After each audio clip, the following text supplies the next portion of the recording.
There are 196 countries in the world. 25 of them are very rich, defined as having an average wealth per person of over $100,000 a year. They are. But far more countries are quite poor, and some, which we're considering here, are very, very poor. These are the 20 poorest countries in the world, where the per capita wealth is under $1,000 a year, or under $3 a day. Every country is now more or less on a path to growth, but the poor ones are growing very, very slowly. If Zimbabwe continues at its current growth rate, it will qualify as a rich country in 2,722 years. What we want to know in this film is why some countries prosper and others stagnate, so that we can understand what rich countries are doing right and get a better grip on the challenges and hurdles facing poor countries. There are basically three factors that determine whether a country will be rich or poor. The first is institutions. Institutions are beyond important. Broadly speaking, rich countries have good institutions and poor ones have very, very bad ones. The correlation between poverty and corruption is direct. The richest countries in the world are quite simply invariably also the least corrupt ones. And the most corrupt countries are also the poorest. When countries are corrupt, they can't collect enough taxes to get the good institutions they would need to escape the poverty trap. Half of the wealth of the world's poorest 20 countries goes into offshore accounts. Lost revenues in these countries totals between $10 and $20 billion a year. Meanwhile, without an adequate tax base, poor countries can't invest in police, education, health and transport. Now, a more generous way to look at corruption is that it's really a case of clan-based thinking. Say you're hiring someone. In the rich countries, you're meant to do so simply on merit, interviewing lots of candidates, then picking the best one, irrespective of any personal connection. But in poor countries, under the sway of clan-based thinking, that approach would itself be seen as corrupt. It's your duty to disregard the so-called best candidate from an anonymous bunch in order to pick someone from your own team, your uncle, your brother, your second cousin, the guys from the same tribe. As a result, poor countries don't allow themselves access to the intelligence and talent of the whole population. There's a second thing that keeps countries poor: culture. What goes on in people's minds, their outlooks and beliefs. A striking statistic pops up here in relation to religion. If there's one generalization you can make about religion and wealth, it's that the less people believe, the richer they stand a chance of being. 19 of the richest countries in the world have 70% or more of their populations saying that religion is not at all important to them. The exception here is, unsurprisingly, the United States, which manages to combine great religiosity with huge wealth. More on that in a second. And conversely, the poorest nations in the world are also extremely believing ones. Here's how many people think religion and the supernatural is deeply important in the following countries. In the world's poorest country, simply everyone is a believer. Why is belief quite so bad for wealth creation? Because in general, religiosity is connected up with the idea that the here and now can't be improved, so you should focus on the spiritual and look forward to a next world instead. It makes quite a bit of sense when you live here. In the rich world, on the other hand, people are generally great believers in their capacity to alter their destiny through effort and talent. Incidentally, to explain the anomaly of the United States, religion seems not to slow down economic growth here because it's a particular sort of religion, an overwhelmingly Protestant and exceptionally materialistic kind. The American God doesn't want you to think of building the New Jerusalem in the next world. He wants it here and now in Kansas or Houston. There's another big factor that determines the wealth and poverty of nations: geography.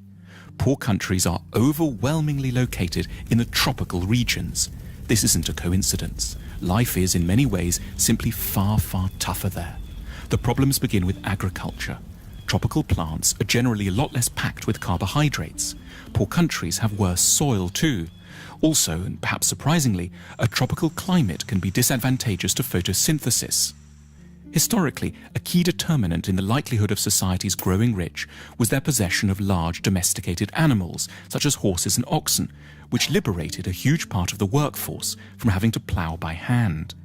But in tropical Africa, domesticated animals have throughout time been devastated by a further appalling scourge, the tsetse fly. This small fly, exclusively present in Africa because of its heat and humidity, knocks out animals on an enormous scale, making them sleepy or inactive, and has had a profound effect on the ability of Africans to develop technology, increase agricultural productivity, and amass wealth. It isn't just plants and animals that suffer in the tropics. In the middle latitudes, humans are open to a terrifying array of diseases, including 100% of low-income countries are affected by at least 5 tropical diseases simultaneously. The magical temperature, which has helped to make rich countries rich, is 16 degrees centigrade. However superficially unpleasant, that drop below 16 degrees as autumn starts to bite is quite literally a foundation stone of civilization. Geography also encompasses transport, and poor countries are on the whole very badly connected. Landlocked Bolivia and semi-landlocked Paraguay are the poorest nations in South America. Africa has only one major navigable river, the Nile, and hosts 15 landlocked nations, 11 of which have average incomes of $600 a year or less. Not coincidentally, the poorest country in Asia, Afghanistan, is also landlocked. Then there's the matter of natural resources. Natural resources like oil or precious metals can be real trouble, and paradoxically, poor countries tend to have them in spades. These natural resources are what economists call intensifiers. They will help to make a country with good institutions richer, but one with bad institutions get even poorer, precipitating what's called the resources trap. So the Democratic Republic of the Congo is one of the world's most mineral-rich countries, holding most of the world's coltan, which every mobile phone has a bit of inside. But natural resource wealth helps elites to grab money without requiring the cooperation of the whole society. If the only way to grow wealthy is to assemble high-tech aero engines, for example, you're going to need your whole society to buy into the project. But if you just need to extract a few minerals, you can do so with a small labor force, some guns, and an airstrip long enough to ferry your loot out to market. The wealth from coltan keeps DRC armed rebels in guns and corrupts every level of society. So how should one weigh up the relative importance of all these different factors, institutional, cultural, and geographic, in determining the wealth of nations? There's no hard and fast rules, but as a guide one can suggest that 50% of a nation's wealth comes down to the state of its institutions, 20% is due to its culture, and 10% each can be allocated to latitude, connectivity with the rest of the world, and geological good fortune. If you're a policymaker, this discussion has wide practical implications.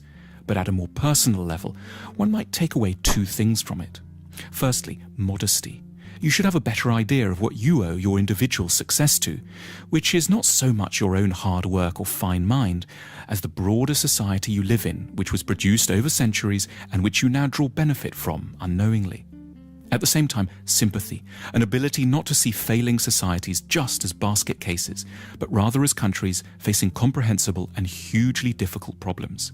Our sympathy can be enhanced by reflecting that the troubles of desperate lands are to a considerable extent to do with malaria, a lack of navigable river, and the horrific buzzing of the tsetse fly, rather than always some more intimate human failing, which we would ourselves never manifest.